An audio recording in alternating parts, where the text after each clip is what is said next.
नमस्कार। आज बात करते हैं एक ऐसे भारतीय विचारक की जिनका असर तो आज भी महसूस किया जाता है, पर जिनकी कहानी शायद बहुत से लोगों को नहीं पता। नाम है दीनदयाल उपाध्याय। चलिए उनके विचारों की दुनिया में थोड़ा और गहराई से उतरते हैं। अगर मुझे 2 और दीनदयाल मिल जाएं तो मैं देश का राजनीतिक नक्शा बदल दूंगा। सोचिए, जब श्यामा प्रसाद मुखर्जी जैसा बड़ा नेता किसी के बारे में ये बात कहे तो एक सवाल तो मन में उठता ही है। आखिर कौन थे ये दीनदयाल उपाध्याय जिनमें उन्हें इतनी जबरदस्त क्षमता दिखाई दी? तो चलिए शुरू से शुरू करते हैं। उनकी कहानी का आगाज होता है एक ऐसे बचपन से जो मुश्किलों से भरा था, और कहते हैं ना कि वहीं से उनके असाधारण चरित्र की नींव पड़ी। उनका बचपन आप देखिए कितना मुश्किल रहा होगा। सिर्फ 7 साल के थे जब तक उन्होंने अपने माता पिता दोनों को खो दिया। लेकिन इतनी बड़ी त्रासदियों के बावजूद उनकी पढ़ने की लगन और कुछ सीखने की जो प्यास थी वो कभी कम नहीं हुई। और ये एक किस्सा है जो उनके चरित्र के बारे में बहुत कुछ बताता है। देखिए, जब जाने माने उद्योगपति घनश्याम दास बिड़ला ने उन्हें इनाम देना चाहा, तो उस नौजवान दीनदयाल ने क्या कहा? मुझे सिर्फ आपका आशीर्वाद चाहिए।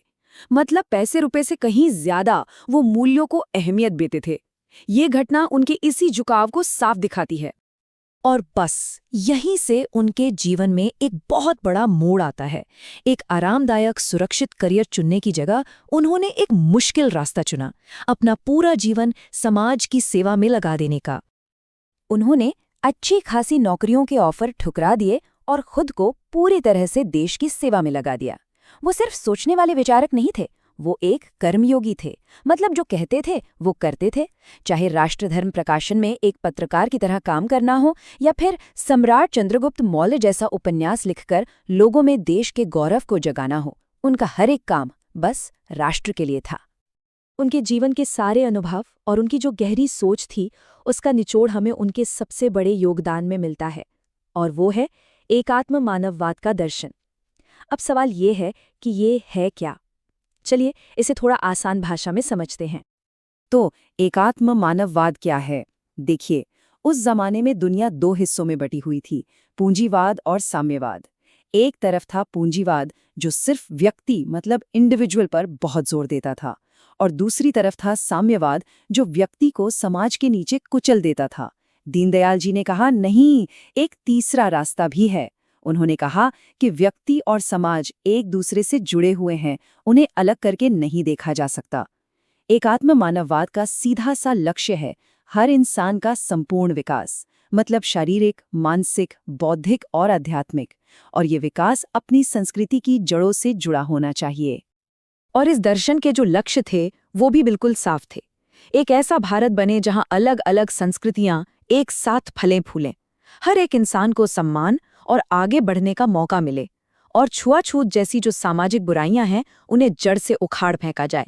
और हाँ, जब वो मानव धर्म की बात करते थे तो उनका मतलब किसी एक पंथ या मजहब से नहीं था, बल्कि वो उन यूनिवर्सल मॉरल वैल्यूज की बात कर रहे थे जो पूरे समाज को एक साथ जोड़कर रखती हैं, जैसे कि करुणा और एक दूसरे का सहयोग।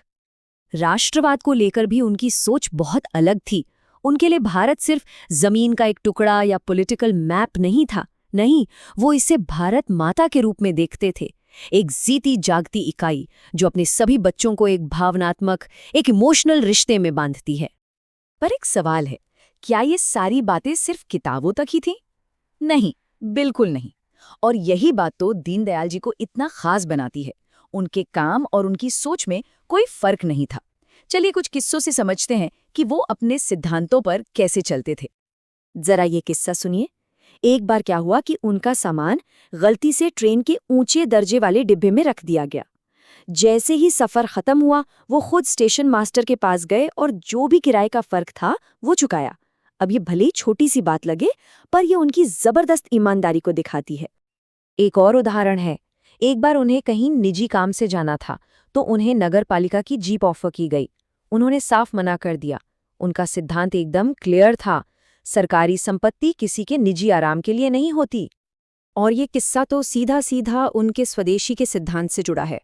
उन्होंने अपने एक साथी का विदेशी साबुन लिया और खिड़की से बाहर फेंक दिया, और फिर बोले, जब हम लोगों से स्वदेशी चीजें इस्तेमाल करने को कहते हैं तो पहले हमें खुद भी तो वैसा ही करना चाहिए। तो ये जो छोटे छोटे किस्से हैं, ये सिर्फ उनकी अपनी ईमानदारी नहीं दिखाते, बल्कि ये उस महान भारत की नींव के पत्थर थे जिसका सपना दीनदयाल उपाध्याय जी देख रहे थे। अपने एक बहुत ही मशहूर भाषण में उन्होंने इसी सपने को शब्द दिए थे। ये सिर्फ पुराने गौरव को याद करने वाली बात नहीं थी, बल्कि आने वाले कल के लिए, भविष्य के लिए एक हिम्मत भरा, एक उम्मीद भरा संकल्प था। दीनदयाल उपाध्याय का जीवन हमें ये सिखाता है कि सिद्धांतों पर चलना मुमकिन है, और ये हमें एक बहुत ही गहरे सवाल के साथ छोड़ जाता है कि आखिर ऐसा जीवन जीने के लिए क्या चाहिए, जहां कथनी और करनी में, सोच और काम में कोई दूरी न हो।